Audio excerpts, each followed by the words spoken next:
कि जब हिंदुस्तान का बंटवारा हो रहा था उस वक्त हम हिंदुस्तानी मुसलमानों ने अपने देश को पसंद किया था। जिसको जाना हुआ था वो पाकिस्तान गया, मगर हमें यहाँ की मिट्टी चाहिए, क्योंकि हम जिंदा होते हैं तो भी इसी मिट्टी पे रहते हैं, मर जाते हैं तो भी इसी मिट्टी में चले जाते हैं। हम न देश छोड़ने को तैयार हैं, न देश के खिलाफ किसी बागी की बगावत को बर्दाश्त करने के हिमायत में है, बल्कि हम इसको गुलशन और शादाब गुलदस्ता की तरह लहकना, चहकना, महकना देखना चाहते हैं। आमू में होगा मुस्लिम समुदाय का दायरे सायरिया। 30 दिसंबर को पहाड़ी मोहल्ला राहत नगर ईदगाह के जमीन पर होना है। सुबह 9 बजे से 3 बजे तक यह कार्यक्रम मुस्लिम समुदाय में नशा, दहेज, मॉब लिंचिंग और धर्म गुरु के खिलाफ विवादित बयान पर होगी चर्चा। सारे जहां से अच्छा हिंदुस्तान हमारा, हम बुलबुले हैं इसकी ये गुलसिता हमारा। हमारे मुल्क को, हमारे देश को कई खराबियों की आमाजगाह बना दिया गया है। इस्लाम धर्म में सबसे ज़्यादा अहमियत, सबसे ज़्यादा इज़्ज़त, सबसे ज़्यादा अज़मत, सबसे ज़्यादा वक़ार अगर किसी हस्ती को हासिल है तो बादे खुदा हज़रत मोहम्मद मुस्तफ़ा को हासिल है। बिहार, झारखंड, उड़ीसा, बंगाल के मुख्तलिफ ज़िलों में पहुँच कर मुस्लिम मंच से या इदारा शरिया के बैनर तले मुस्लिम नौजवानों को ख़ास तौर पर बेदार करने का अभियान छेड़े हुए हैं, जागरूक कर रहे हैं। ऐसे हम इसी एहतिमाम के साथ और इदारा शरिया के बैनर के साथ सिर्फ मुसलमानों के लिए नहीं बल्कि अदर धर्म के लोगों से भी गुजारिश करते हैं कि इस तरह की हरकतें तमाम नौजवान छोड़े, सब मिल कर रहें, मोहब्बत से रहें, एजुकेशन हासिल करें, शिक्षा के अंतर्गत बेदारी और जागरूकता लाएं, और जिसका जो धर्म है वो धर्म पर जिसकी मर्जी जिस धर्म को अपनाए और उस पर चले, मगर किसी धर्म गुरु के खिलाफ कोई उंगली नहीं उठनी चाहिए। क्योंकि जब हिंदुस्तान का बंटवारा हो रहा था उस वक्त हम हिंदुस्तानी मुसलमानों ने अपने देश को पसंद किया था।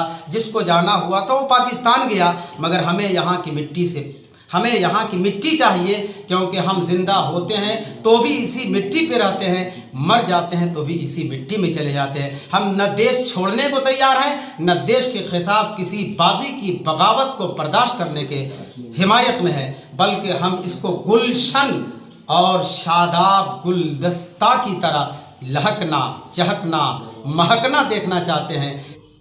आदिवासियों के लिए, दलितों के लिए कानून है, मुसलमानों के लिए भी सेफ्टी एक्ट कानून होना चाहिए और मुस्लिम सेफ्टी एक्ट कानून बनना चाहिए। हुजूर सल्लल्लाहु अलैहि वसल्लम के बारे में उल्टे सीधे बकवास करते हैं, उन लोगों के लिए कोई ऐसा कानून होना चाहिए जिसके ज़रिए उनको कड़ी से कड़ी सज़ा दी जाए, उन्हें उम्र कैद हो, और मैं तो कहता हूँ उसे उन्हें फांसी हो जानी चाहिए। कि अगर हमारी नौजवान नस्ल, हमारा यंग ब्लड अगर एजुकेटेड होगा तो जाहिर सी बात है कि वो इस बात को समझेगा कि नशा क्या चीज़ है, नशे से क्या नुकसान है। उसको ये मालूम होगा कि बेरोज़गारी से हमें क्या नुकसान मिलता है। उसे ये मालूम होगा कि किसी भी महापुरुष व्यक्ति के हवाले से किसी तरह के आपत्तिजनक जुमले इस्तेमाल करने से हमारा क्या नुकसान है, सामाजिक और हमारा मजहबी क्या नुकसान हो सकता है। जब जाहिर सी बात है कि पढ़ा लिखा नौजवान रहेगा तो वह इन चीज़ों से अपने आप को रोक सकता है। तो तहरीक बेदारी कॉन्फ्रेंस का मकसद ये है कि हम नौजवान नस्ल को यानी यंग ब्लड को हम कैसे एजुकेटेड बनाएं, पहली फुर्सत में हमारी लड़कियां कैसे शिक्षित हों, ये भी हमारे एक एजेंडे में से एक एजेंडा है। जिस बाप के पास रुपए पैसे नहीं होते वो बेटी बाप के चौखट पर बैठी रहती है, जिससे समाज में बुराई फैलती नजर आ रही है।